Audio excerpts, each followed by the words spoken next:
இன்றைக்கான mini vlog பார்க்கலாமா? ரொம்ப ரொம்ப சூப்பராக பர்ஃபெக்டான உளுந்து வடை, நல்லா மொறுமொறுன்னு உள்ளே நல்லா சாஃப்டாக இருக்க மாதிரி எப்படி பண்ணுறதுங்கிறத பார்ப்போமா? இது வந்துட்டு 200 கிராம் உளுந்து எடுத்திருக்கேன். 200 கிராம் உளுந்துக்கு 3 டேபிள் ஸ்பூன் பச்சரிசி ஊற வச்சு சேர்த்துக்கலாம்.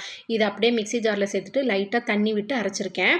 தண்ணி சேர்க்காமல் அரைச்சிங்க அப்படின்னா ரொம்ப மாவு திக்காக இருக்க மாதிரி இருக்கும், வடை வந்து சாஃப்டாக இருக்காது. அதனால் லைட்டாக தண்ணி விட்டு இந்த பதத்துக்கு எடுத்து அரைச்சி எடுத்துக்கலாம். உப்பு சேர்த்து அரைக்க வேண்டாம். உப்பு நம்ம வந்து கலரும் போகும்போது நம்ம உப்பு சேர்த்துட்டோம் அப்படின்னா நல்லா கரெக்டாக இருக்கும். நல்லா மாவு அரைச்சி எடுத்ததுக்கப்புறமா அதில் தூளாக கட் பண்ணி வச்சுருக்க வெங்காயம், கருவேப்பிலை, பெருங்காயத்தூள், மிளகு, இதில் ஜீரகம், பச்சை மிளகா, இஞ்சி, இது விருப்பம் இருந்தால் சேர்த்துக்கலாம், விருப்பம் இல்லைன்னா ஸ்கிப் பண்ணிக்கோங்க.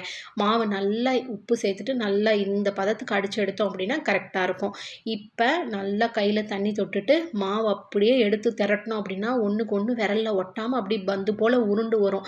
இந்த பதம் இருந்ததுன்னா ரொம்ப கரெக்டாக இருக்கும். அரிசி மாவு சேர்த்து கலக்காதீங்க. அரிசி மாவு சேர்த்தணும் அப்படின்னா உளுந்து விட கொஞ்சம் ஹார்டாக இருக்க மாதிரி ஆகிடும். ஆனால் இந்த மாதிரி கண்டிப்பாக ட்ரை பண்ணுங்கள், ரொம்ப சூப்பராக வரும், ரொம்ப டேஸ்ட்டாகவும் இருக்கும். இப்போ நல்லா கொதிக்கிற எண்ணெயில் அப்படியே லைட்டாக கையில் தண்ணி நினச்சிட்டு அப்படியே பால் போல் உருட்டி எடுத்து ஓட்டை போட்டோம் அப்படின்னா கரெக்டாக வரும். இதே பதத்தில் இதே மாதிரியே கண்டிப்பாக ட்ரை பண்ணுங்கள். மாவு கடைசி வரைக்கும் எதுவுமே ஆகாது, நீர்த்து போகாது. நம்ம எப்போ உருட்டினாலும் இதே மாதிரியே உருட்ட வரும். அதனால் கண்டிப்பாக பச்சரிசி மாவு சேர்க்காமல் பச்சரிசி ஊற வச்சு அரைச்சி பாருங்கள். ரொம்ப திக்காகவும் அரைக்க வேண்டாம். ட்ரை பண்ணி பார்த்துட்டு எப்படி இருந்தது அப்படின்றத கமெண்ட்ஸில் ஷேர் பண்ணுங்கள். பாய்.